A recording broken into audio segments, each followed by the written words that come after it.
What if I told you that one of history's most hated kings literally exploded from the inside out, and that his disgusting death accidentally created the foundation of modern democracy? What if I told you that the most important document in human rights history, more influential than the Declaration of Independence, more revolutionary than the Constitution, exists because a medieval tyrant couldn't control his bowels? You think you know the story of freedom. You think liberty was won by heroes with noble hearts and shining swords. But the truth is far stranger, far more revolting, and infinitely more ironic than any Hollywood movie would dare to show you. This is the story of King John of England. And by the time we're done, you'll never look at democracy the same way again. Picture this scene. October 18th, 1216. Newark Castle, England. The air inside these ancient stone walls is thick with the smell of damp stone, wood smoke, and something else. Something that makes even the hardened medieval soldiers wrinkle their noses in disgust. The sweet, foul stench of disease and decay. In a chamber lit only by flickering torchlight, a man lies writhing on a sweat-soaked pallet. His body contorts in spasms of unimaginable agony. But this isn't just any man suffering in the darkness. This is the King of England, Lord of Ireland, Duke of Normandy and Aquitaine, Count of Anjou. This is John, son of the mighty Henry II, brother of the legendary Richard the Lionheart. But the king is not dying a king's death. He's not falling gloriously in battle, sword in hand, surrounded by cheering armies singing his praises. He's not passing peacefully in his royal bed, surrounded by grieving courtiers whispering final prayers and last rites. No, he is dying in a storm of his own making, a tempest of filth and fire erupting from within his own body. He is suffering from dysentery so violent, so utterly catastrophic, that a contemporary chronicler would later write that the king's insides seemed to be bursting from within him. This is the pathetic, ignominious end of one of the most despised kings in all of recorded history. A man whose cruelty and treachery were so legendary that he became the cartoon villain in the stories of Robin Hood. A king so universally reviled that in over 800 years since his death, no English monarch has ever dared to name their son John again. But here's what will shock you even more than his revolting death. This moment, this disgusting, humiliating explosion of royal bowels, would accidentally save England and change the world forever. To understand how a king's death from diarrhea became what many saw as divine justice, you need to meet the man himself. And trust me, once you know the real John, you'll understand why his contemporaries saw his explosive end as God's own perfect judgment. John Plantagenet was born cursed from his very first breath. He was the youngest of 4 sons to King Henry II, one of the most powerful and successful monarchs in all of European history. But by the time little Johnny came along, the vast family empire had already been carved up and distributed among his 3 older brothers. His father, displaying a cruel sense of humor that would haunt John for life, nicknamed him Jean Sans Terre, John Lackland. John the Prince with absolutely nothing. That nickname wasn't just a royal joke. It was a prophecy that would shape a monster. Imagine growing up as the forgotten spare heir, watching your brothers inherit entire kingdoms while you received nothing but scraps and bitter resentment. John didn't just accept his unfortunate fate, he declared total war on it. And his weapon of choice wasn't the honorable sword of a knight. It was betrayal, pure and calculated. His early years read like a masterclass in backstabbing and treachery, while his older brother Richard the Lionheart was away on the Third Crusade, earning eternal glory and fighting for God in the Holy Land. John stayed behind in England and did absolutely everything in his power to steal his brother's throne. He spread malicious rumors that Richard was dead, killed by Saracen swords in distant Palestine. He made secret, treasonous pacts with Richard's enemies across Europe. He actively tried to have himself crowned king while his brother was literally fighting holy wars thousands of miles away in the desert. But here's where John's story gets even more twisted and revolting.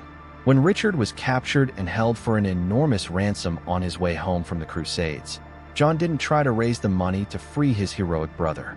Oh no, John actively, deliberately worked to prevent Richard's release.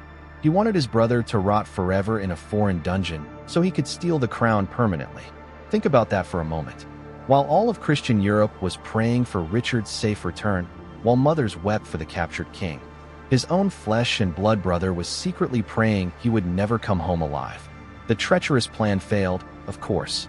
Richard eventually returned, and displaying the magnanimity that made him a legend, he forgave his pathetic younger brother, because that's what true heroes do, and John was forced to skulk back into the shadows like the coward he was.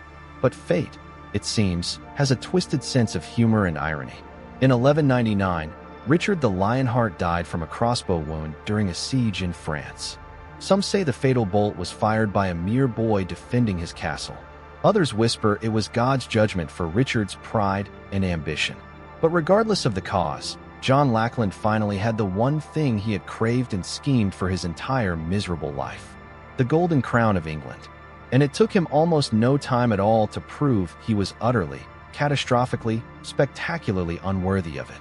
If this story is already blowing your mind with its incredible twists, make sure you smash that like button, because we're just getting started, and what comes next will make you question everything you thought you knew about medieval kings and the birth of freedom itself. John's reign was not just a simple failure. It was a masterpiece of disaster, a symphony of incompetence so spectacular and complete that it almost defied belief. First, and most humiliatingly, he lost the vast empire his brilliant father had spent a lifetime building. You have to understand, John didn't inherit just England. The Plantagenet kings controlled a massive empire that stretched from the Scottish borders all the way down to the Pyrenees Mountains. Normandy, Anjou, Maine, huge parts of Aquitaine, territories that had made the English crown the most powerful and feared force in all of Western Europe. John managed to lose it all. His contemporaries didn't even try to hide their complete contempt for his military failures. They gave him a new, mocking nickname: John Softsword. While his brother had been Richard the Lionheart, the terror of the battlefield, John became known as the king who couldn't win a battle if his very life depended on it. Facing the shrewd and brilliantly capable King Philip II of France, a master strategist who understood that war was chess, not mindless checkers, John fumbled absolutely every move. He retreated when he should have advanced with confidence. He negotiated from weakness when he should have fought with strength. He panicked in moments when he should have remained calm and calculating. By 1204, he had lost Normandy, the ancestral home of the English kings for over a century. Gone. Vanished. Just like that. Along with Anjou, Maine, and massive chunks of what would eventually become France. This wasn't just a military defeat or temporary setback. This was a humiliation on a scale that England had never before experienced in its entire history. The vast French territories that had made his family the absolute terror of Europe, they vanished in less than 5 years of John's catastrophically incompetent rule. But losing half of a European empire was just John's opening act of destruction. What he did next to his own people makes his military failures look like minor inconveniences. To pay for his doomed and increasingly desperate attempts to win back his lost territories, John turned on his own English subjects with a financial ruthlessness that was absolutely breathtaking in its cruelty and creativity. He didn't just raise taxes like a normal king. He weaponized taxation itself. John squeezed England like a medieval loan shark, extracting every last penny from desperate debtors. He levied scutage, a tax paid by knights instead of performing actual military service, 11 times in his 17-year reign. To put that staggering number in proper perspective, his 3 royal predecessors had levied scutage exactly 11 times combined in the previous 60 years. He introduced brutal new taxes on absolutely everything that moved and everything that didn't move. Inheritance taxes that bankrupted grieving families. Income taxes that crushed merchants and farmers. Taxes on widows who wanted to remarry and start new lives. Taxes on trade. Taxes on travel. Taxes on breathing. If John's twisted mind could figure out how to charge money for it, he absolutely did. But even that wasn't nearly enough to satisfy his insatiable greed and desperate financial needs. John extorted money from his barons and nobles with a cruel, almost sadistic creativity that shocked even the hardened medieval world. He would find the massive amounts for completely imagined offenses. He would seize their ancestral lands on trumped-up charges that wouldn't fool a child. And most terrifyingly of all, he would take their innocent children as hostages to ensure their parents' good behavior. Let me repeat that horrifying fact so it sinks in completely. The King of England was systematically kidnapping children and holding them for ransom against their own parents' loyalty. His cruelty wasn't limited to financial extortion. It was deeply, horrifyingly personal and vindictive. Consider the absolutely chilling case of Matilda de Braos, the wife of a baron who had fallen out of royal favor. When she dared to publicly accuse John of murdering his own nephew, a young rival to the throne named Arthur of Brittany, John's vengeance was swift, merciless, and utterly inhuman. He captured both Matilda and her eldest son and had them thrown into the deepest dungeons of Windsor Castle. He left them there in complete darkness with nothing but a single sheaf of raw oats and one piece of rancid bacon. That was it. No other food. No clean water. No mercy whatsoever. 11 days later, when the guards finally opened that cell door, they discovered a scene that haunted them for the rest of their lives. They found that the starving, desperate mother, driven completely mad by hunger and grief, had gnawed the flesh from her own dead son's face and cheeks. John had literally starved a mother to death and driven her to cannibalism as a deliberate warning to anyone else who might dare to defy his royal will. Are you starting to understand why his subjects grew to hate him with a passion that burned like fire? Are you beginning to see why they would eventually celebrate his explosive death as perfect divine justice? But incredibly, shockingly, it gets even worse than child kidnapping and forced cannibalism. What do you think about John's treatment of his own people so far? Let us know in the comments. But buckle up tight, because his war against God himself is coming next, and it will make everything we've discussed look like child's play. If John's systematic cruelty alienated his barons and nobles, his breathtaking arrogance was about to alienate the Almighty himself. In the medieval world, there were exactly two powers that truly mattered above all others: earthly kings and the Pope in Rome. Smart, successful rulers understood how to carefully balance both authorities. John, being John and displaying the same political genius that had already cost him half of Europe, managed to pick a catastrophic fight with the single most powerful pope in all of Christian history. Pope Innocent III was absolutely not a man you wanted as your enemy. He was brilliant beyond measure, utterly ruthless in pursuit of his goals, and commanded the complete spiritual loyalty of every single Christian soul in Europe.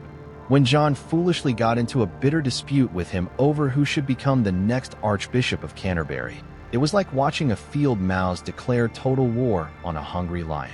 John, displaying the same tactical brilliance that had already lost him Normandy, decided to escalate this conflict as far as humanly possible. When the Pope refused to back down from his position, John made a decision that shocked the medieval world. He seized church lands and revenues across all of England. He basically stole directly from God himself and dared the Pope to do something about it.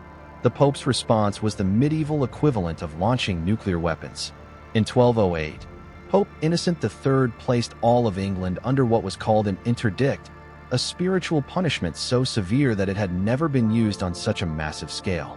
For the ordinary person living in medieval England, this was a spiritual catastrophe that went far beyond anything they could imagine. In a world where your immortal soul mattered infinitely more than your temporary earthly life, the Pope had just cut off England completely from God's grace and salvation.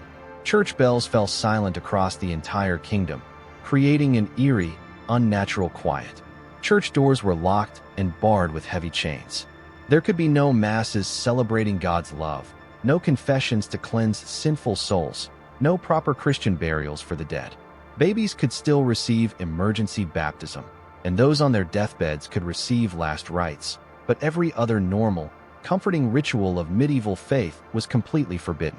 For 6 entire years, England lived in a state of complete spiritual lockdown. 6 years where the English people genuinely believed their reckless king had personally damned every soul in the kingdom. But Pope Innocent III wasn't finished destroying John.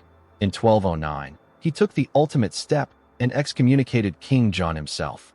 The king was now, in the eyes of every Christian in the known world, a spiritual outlaw, damned to eternal hellfire, a walking corpse in the eyes of God, a man whose very touch could corrupt and damn innocent souls.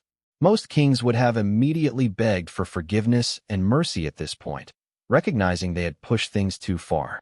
John, because he was apparently completely incapable of learning from his endless series of catastrophic mistakes, doubled down on his stupidity and kept fighting the Pope.